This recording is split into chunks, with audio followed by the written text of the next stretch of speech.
gentlemen, here I'm wearing the Seiko Presage SRP853J1. This is one of Seiko's many models in their Presage line, but the model that I have here is a discontinued model. I want to make this review because I want to talk about my newest and most favorite watch, but I also want to give you gentlemen an inside look of how a Seiko Presage watch actually feels, wears, and what you get for the money that you spent on one of these Seiko Presage models. Let's not waste any more time and let's talk about the watch. Before I mention any specifications and measurements about the watch, I want to talk about the price. The price tag typically for these Seiko Presage watches is going to be between $400 to around $500. Sometimes a little less, sometimes a little bit more depending on the model that you're getting. But I paid $455 for this model here, brand new inside a watch boutique. Now gentlemen, let's look at the watch and its specifications. The diameter of the watch is going to be 33.8 millimeters, whereas the case thickness is going to be 11.3 millimeters. This watch is made out of stainless steel and has a glass see-through screw case back, so you can see inside the movement on the back of the watch. The movement is going to be a 4R35 automatic manual wind movement with 23 jewels in it that offers approximately 41 hours of battery reserve. This watch is also going to have a 5-bar water resistance, a date display, a deployment butterfly type of clasp, and a hard legs glass, which is going to be a hardened mineral glass that Seiko offers in some of their other models. Visually, I love every single thing about this watch. Before I got it, I was scared that this watch is going to feel a little bit small on my wrist because this model here is actually a ladies model because of the smaller size of 33.8 millimeters in diameter. But because I have very small wrists, I was still very confident that it's going to wear better than I initially thought, and the case is exactly that. This wears beautifully on my slightly smaller than average wrists. It doesn't feel way too small. I think it looks incredible. Also visually, I love the texture and the color of the dials overall in the Presage line, but the main reason why I wanted this watch was not only because of the size for my wrist, but mainly because of the watch's dial. Look at this very pronounced deep red color with the texture. It's beautiful. Also, when you look at the seconds hand, it sweeps very smoothly, which is very satisfying to look at throughout the day whenever you wear the watch, and you don't get tired of it. It's just so beautiful. The overall watch visually is just a pleasure to look at, and the proportions, in my personal opinion, are perfect. Even if you wanted to, you can go outside and swim with this watch because of its 5-bar water resistance, but personally I think it's way too elegant to go out for a swim with. I think this is a perfect dress watch, or possibly a watch that you want to catch people's eyes with. I have gotten plenty of attention, compliments, and comments about this watch because of the overall looks of it. People that look at this watch will certainly think that it's a beautiful watch, it's interesting, eye-catching, and overall a pleasure to look at as well. In my opinion, you should wear this watch when you want to get attention, when you dress up for a special occasion, or generally when you go out somewhere where you want to stand out and look your best. You might be thinking, because of the nice words that I have about this watch, that there's no single bad thing or thing that I dislike about the watch, but you'd be wrong. There are two very small things that I dislike about this watch. One of them is the thing that I mentioned in my Seiko tank review, and that was the hardened mineral glass, aka hard legs glass. For the price that you're paying, I would have wanted something better than a hardened mineral glass. I would have loved to get a sapphire glass that is very scratch resistant. And the thing that irritates me the most about this watch is the 41-hour power reserve. I think that for the majority of you guys who might only have around 1 to 2 watches, or some of you might not even have a watch yet, this won't be an issue whatsoever if you wear the watch on a daily basis. It might not be a big issue for the majority of you, but with people with a varied watch collection, this might be a slight inconvenience. To reach the conclusion of this review, I love every single thing about this watch visually. This watch is a beautiful watch and I love looking at it every single second that I do. I love the dial, I love the color, I love the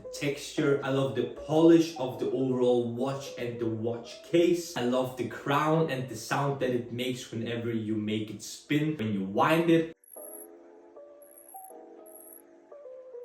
And I love the fact that you can see the movement on the case back. It's a beautiful watch. I love the whole Seiko Presage line and especially this model. But I have two minor inconveniences: the hardened mineral glass and the 41-hour power reserve. If you wear the same watch every single day, this won't be an issue for you whatsoever. So in order to end this review, I want to give the watch a men's improvement rating of a 9.5 out of 10. I think the price is justified for what you get with this watch. Seiko, even though you might not be watching this, or anyone at Seiko Watch Group, I love this model and I love the overall Presage line. Well done. Gentlemen, did you enjoy my second ever watch review? If you did, leave it a like and comment down below what you liked or disliked about it. Do you have some Seiko Presage watches yourself? Do you have other watches that you want me to know about? Subscribe to Men's Improvement YouTube channel for more videos about fragrances,